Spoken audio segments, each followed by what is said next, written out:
Yang tentang kebenaran itu butuh perjuangan. Hanya pencarian tentang kebenaran saja, belum pengakuan tentang kebenaran. Ada dalam para sarjana Katolik bisa bicara dengan banyak ke missioner ini kelompok apa ya? Islam, kata sarjana. Begitu pemilihnya nanti akan sulit. Pemilihnya sulit. Jangan dong. Baik, pencarian tentang kebenaran itu sebuah perjuangan tersendiri. Tapi pengakuan tentang kebenaran itu lebih berat lagi dari sekedar percaya. Karena setelah menemukan belum tentu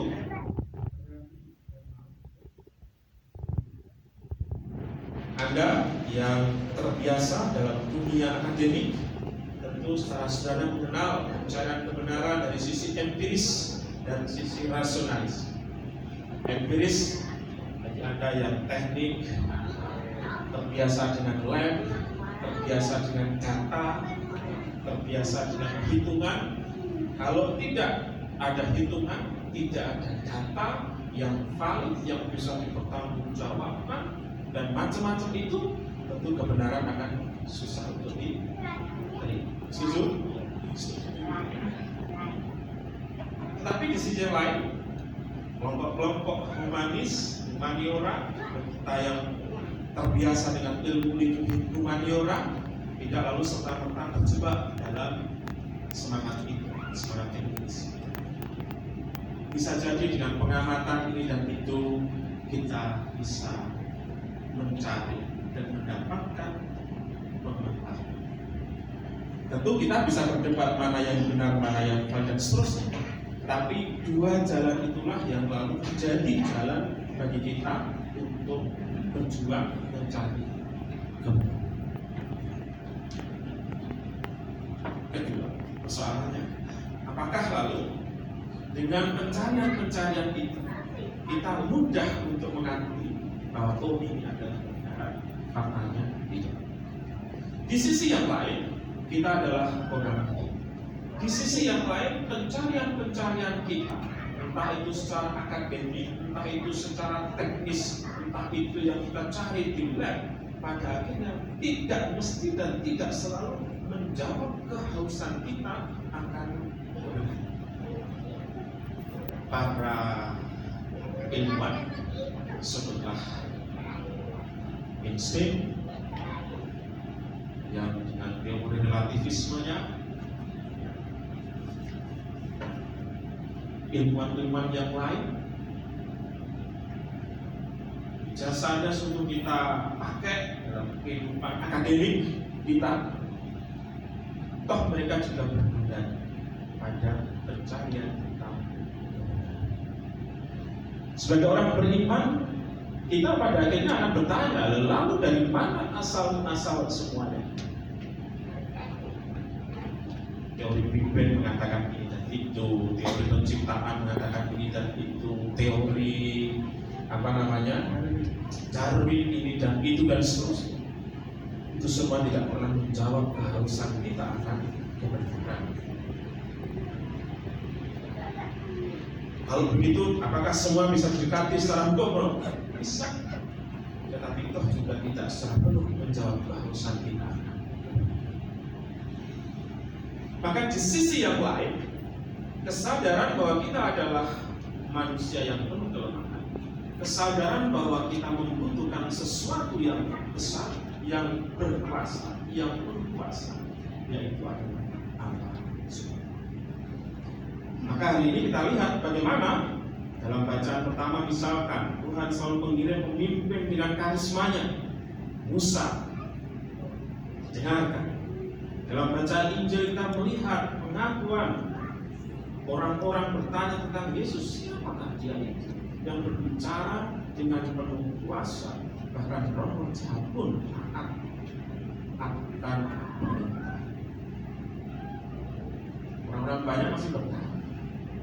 Maka sebenarnya inilah di depan saya katakan, kita mungkin bergelut mencari kebenaran, tapi pengakuan akan kebenaran itu soal Pengakuan akan kebenaran adalah sebuah pencarian seumur hidup.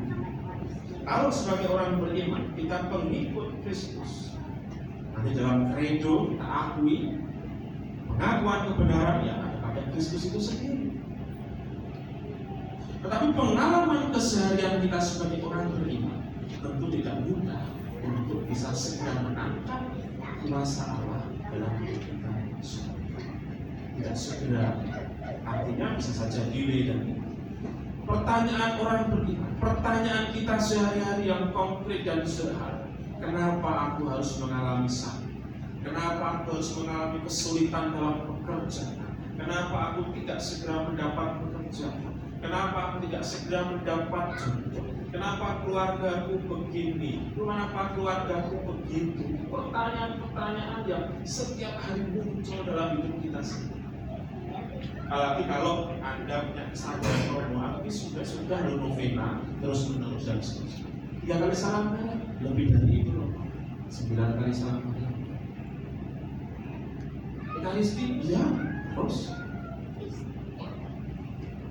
Never late, tidak pernah absen.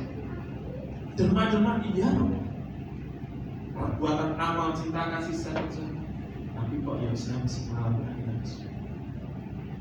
kuasa Tuhan. Kami pun akan bertanya-tanya seperti itu. Tapi justru disitulah kita ditantang dan diajak untuk memiliki hati yang untuk memiliki hati yang mendengarkan. Bacaan kedua dikatakan janganlah engkau aneka macam kesulitan boleh kita alami, tapi kita tidak boleh lupa dan tidak boleh takut bahwa Allah setia menemani kita sampai akhir.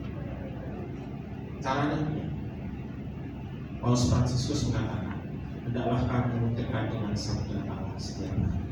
Bacalah kitab suci setiap hari. Justru itulah yang menjadi sumber kekuatan. Justru itulah yang menjadi sarana untuk mentransformasi. Justru itulah yang menjadi jalan bagi kita untuk mendapatkan jawaban atas pertanyaan-pertanyaan kita. Justru lewat sabda itulah kita pada akhirnya bisa melihat apa yang dikehendaki Allah. Sampai pada akhirnya, oh, kenapa ya aku waktu itu sakit? Oh, ternyata Tuhan ingin aku begini-begini. Oh, kenapa ya saat itu keluargaku pada mengalami kesulitan? Oh, Tuhan ingin aku lebih dekat. Oh, Tuhan ingin aku lebih rendah. Oh, Tuhan ingin aku membangun relasi yang baik dengan pasangan Yesus. Seringkali pos waktu, tetapi tidak pernah menerima Allah bahwa Allah dengan caranya memilih. Kalau Anda ingin dekat, Anda ingin kenal Tuhan, yuk mari kita memanfaatkan aneka macam cara untuk dekat. Sabda adalah cara yang paling. Dalam banyak kesempatan ada yang dipalami bertugas asisten imam, asisten imam atau seksi rohani itu paroki atau di kampusnya dan segala macam. Ketika ada seorang asisten imam bertanya kepada si Romo, ajari dong tips memberi renungan. Tips memberi renungan bagi imam saja memberi homili itu penderitaan seumur hidup. Ya, lalu udahlah kita jangan ngomong tips dulu ya. Pertanyaan paling dasar dalam sekali berapa kali baca kitab suci. Lalu dia katakan, kalau jarang ya susah ngomong benar-benar. Dekat mana? Sekarang yang paling nampak adalah sekarang. Persis dikatakan Paus Fransiskus. Mari kita setiap hari mendekatkan diri dengan Sang. Karena itulah, lewat itulah kita bisa bertransformasi. Kita bisa mendapatkan jawaban-jawaban yang Tuhan kehendaki dari